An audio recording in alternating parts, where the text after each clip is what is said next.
Assalamualaikum warahmatullahi wabarakatuh. Halo semuanya, perkenalkan kita dari kelompok 5 kelas 1B dari mata kuliah Pendidikan Pancasila. Kali ini kita mau membuat video podcast yang bertemakan Pancasila sebagai sistem filsafat di Indonesia. Oke, sebelum ke video podcastnya, kita akan memperkenalkan nama kita masing-masing. Halo semuanya, perkenalkan nama aku Syahira Furatul Agisida dengan NIM akhir 095 sebagai podcaster.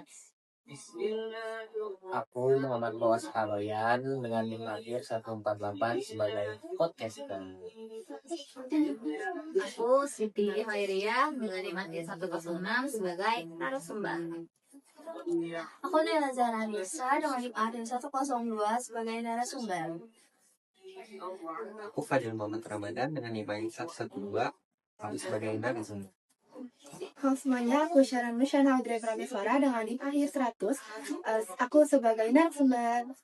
Oke, standby, kamera ready, sound ready, 3, 2, 1, action. Oke guys, langsung aja nih.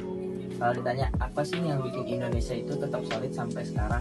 Maksudnya kan negara kita gede banget, beda-beda pula. Menurut kalian apa dua hal utama yang bikin kita tetap satu? Kalau menurut kami, intinya ada dua fondasi utama. Yang pertama ada kearifan lokal kita kayak adat dan budaya. Terus juga yang kedua itu ada Pancasila. Itu bukan cuma teori yang manual di buku biasa, tapi itu jadi kayak pedoman utama kita gitu di kehidupan sehari-hari. Nah, menarik banget tuh. Tadi kan kamu bilang bukan cuma teori di buku. Banyak orang yang skeptis nih kayak Pancasila mah cuma hafalan doang. Coba dong kasih satu contoh real sesuatu yang kita lakukan sehari-hari yang sebenarnya tak sadar itu Pancasila. Kayak sebenarnya kita lakukan sekarang nih, kita kerja kelompok nih. Nah itu tuh secara nggak sadar tuh gabungan antara kearifan lokal dan Pancasila yang kita lakukan secara otomatis. Nah, Indonesia kan surganya keberagaman ya. Dari Sabang sampai Merauke beda semua. Ada yang agamanya Kristen, Buddha, Islam, Konghucu, budaya juga macam-macam. Nah, gimana sih kearifan lokal ngajarin kita buat melihat semua perbedaan itu bukan sebagai beban, tapi bisa sebagai kekayaan.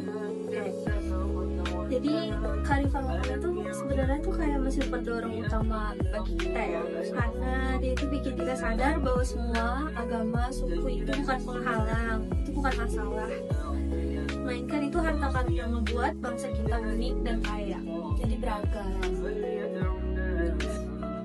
Aku suka banget tuh sama konsep gotong royong. Ini sih ciri khas banget orang Indonesia. Yang aku penasaran kenapa gotong royong itu aktif banget buat bikin orang kita sama sektor sosial. Maksudnya pas ujian bareng itu kan nggak ada tuh yang nanya kayak kamu agamanya apa, kamu dari mana. Kenapa bisa se-powerful itu sih? Gotong royong itu sebenarnya keren banget karena pada dasarnya itu cuma solidaritas dan kebersamaan, mau berlatar belakang apapun, agamanya apapun, suku apapun, satu gotong royong ya udah semua sekat itu gak ada hilang. Jadi fokusnya itu cuma kerjasama tanpa pamrih. Setuju banget deh. Terus lanjut, sila keempat tuh unik banget ya. Intinya kerakyatan yang dipimpin oleh debat di perencanaan dalam pemusyawaratan perwakilan.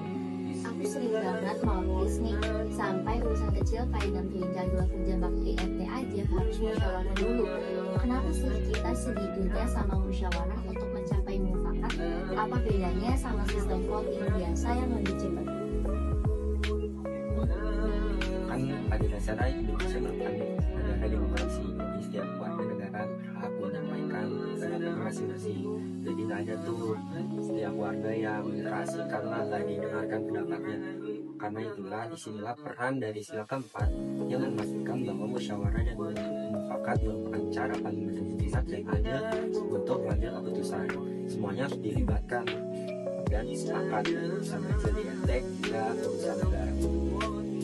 Oke, last but not least, soal Pancasila. Sila kelima kan bicara soal keadilan sosial. Ini PR besar banget buat kita. Menurut kamu, apa tantangan terbesar di Indonesia saat ini buat benar-benar mewujudkan keadilan sosial yang merata? Maksudnya yang beneran dirasakan semua orang, bukan cuma cuma slogan. Jujur tantangannya tuh pasti kemerataaan keadilan sosial ini ya. Jadi pemerintah pun seharusnya nih meratakan semua keadilan, misalnya dari ujung situ si Audrey harus rata, di aku pun harus rata, jadi semua itu harus merata tanpa pandang hukum, tanpa pandang bulu. Iya.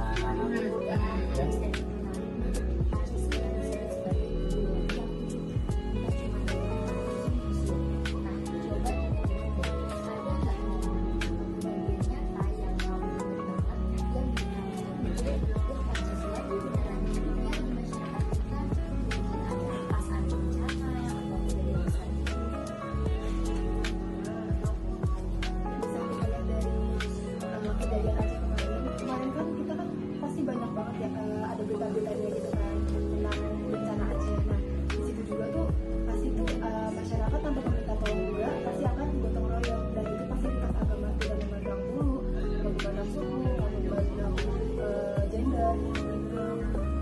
Nah terus juga semangatnya mufakat kolektif lalu juga membuktikan ideologi itu hidup seperti itu. Oke, langsung di question nih.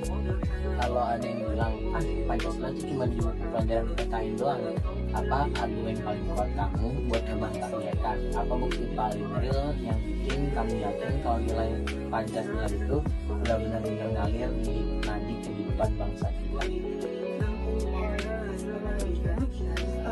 Bisa kita lihat di sini bukti terkuatnya itu adalah kemampuan kita buat tetap akur dan juga merangkul semua perbedaan, nggak mandang agama, nggak mandang bulu, bukan sama sekali, terus sambil terus menjunjung keadilan sosial. Nah itu juga udah menunjukkan Pancasila itu udah menjadi identitas dan juga menjadi jiwa sejati bangsa Indonesia. Iya, benar banget.